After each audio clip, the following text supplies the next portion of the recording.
afternoon, or good evening, my beautiful hot messes. My name is Mistress Lavender, and today I'm reading Rich AF by Vivian 2. I'm on page 95. I'm going to start at If You Own a House. My phone ran out of storage, but honestly, let's get into it. If you don't know who I am, make sure you like, comment, and subscribe. And if you do, let's begin.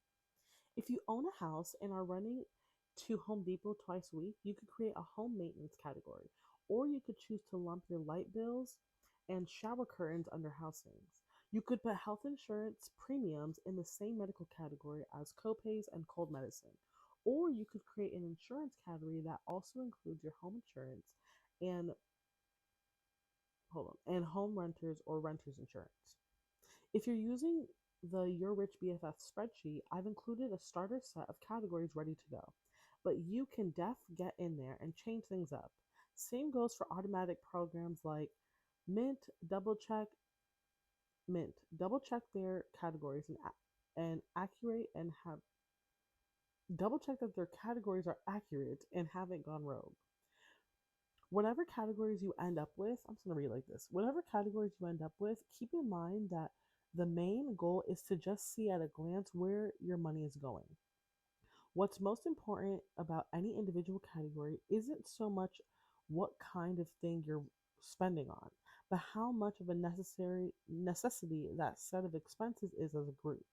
I do also suggest avoiding having too big of a miscellaneous category because that sort of defeats the purpose of categories at all. Beyond that, the only rule here is do you. The three categories that most people don't remember: saving, paying down debt, and investing.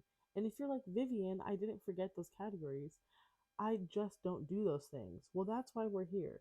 Your new and improved budget is going to make sure you have the cash freed up to sock something away. Crush your debt and make your money make you money. But right now, those categories might all be $0 per month, and that's okay. Just keep them in mind for later because remember, the whole goal of your Rich BFF budget is to get you investing ASAP. With all your expenses grouped up and totaled, either manually or in a spreadsheet, it's time to evaluate. Does this involve color coding? Heck yes, it involves color coding. We're going to keep it super simple and do this stoplight style: red, yellow, green. So grab three highlighters or get those colors loaded up in your little Excel paint box. Red is for expenses that are truly not flexible. All the stuff that you simply can't cut out or cut back on. Whatever, so without dying, losing your job, or like breaking the law. Those are your red categories.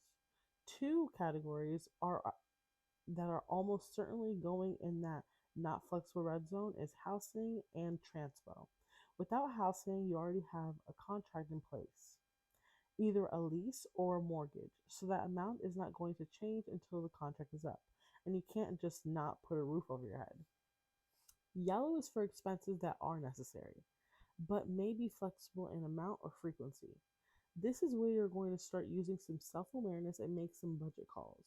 Groceries, for example, are a necessity. A girl's gotta eat. But maybe meeting a friend for lunch at the Whole Foods hot bar is more of a dining out experience than a staple meal. Stuff like your phone and internet that you need to live your life and have a fixed monthly cost will go up there too. Because these expenses are necessary, but the amounts can be negotiable. Spoiler it for later. Finally, green.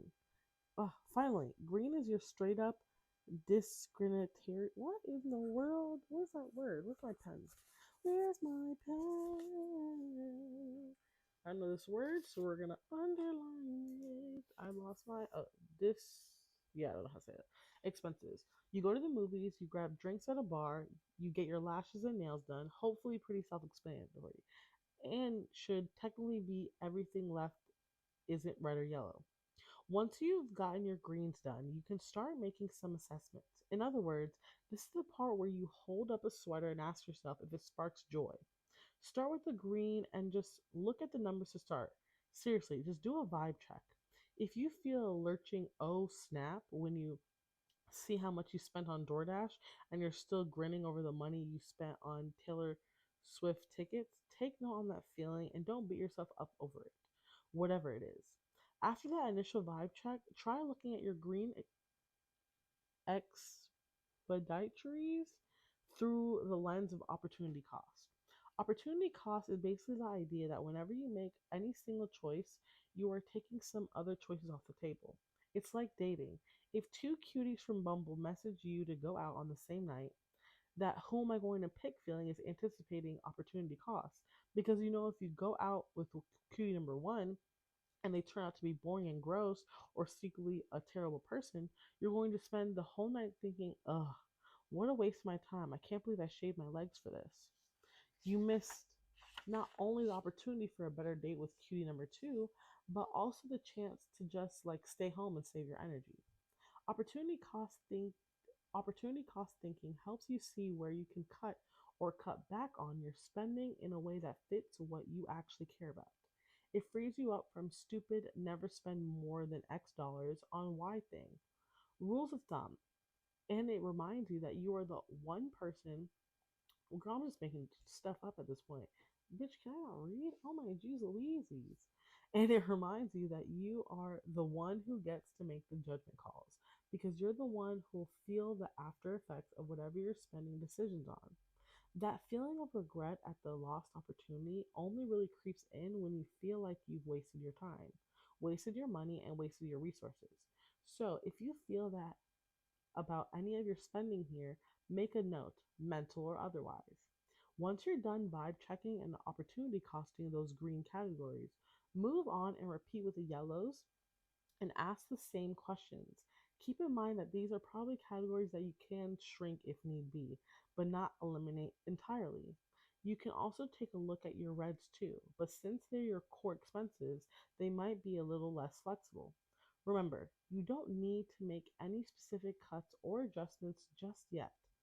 For now, you're just trying to see where you're at and forming a direct understanding of how and where your expedition, there's that word again, being value to your life. You're cultivating the mindset that value is A, based on personal subjective feelings, and B, relative to the other things you might spend money on, aka thinking like a rich person. Wait, how much money do I make again? Okay, you've just done an amazing head to toe and organizational makeover of your money outflow. However, outflow isn't everything. Spending and therefore your budget is actually kind of relative because it all depends on how much money is coming in the door. So there's one last piece of your finances you're going to want to take a look at before you try on some fresh budget styles, your income. Now, I'm guessing you could probably tell me your salary or hourly rate off the top of your head, but we're interested in the money that's available to spend, aka your net income. Net income means just the dollars that actually hit your bank account.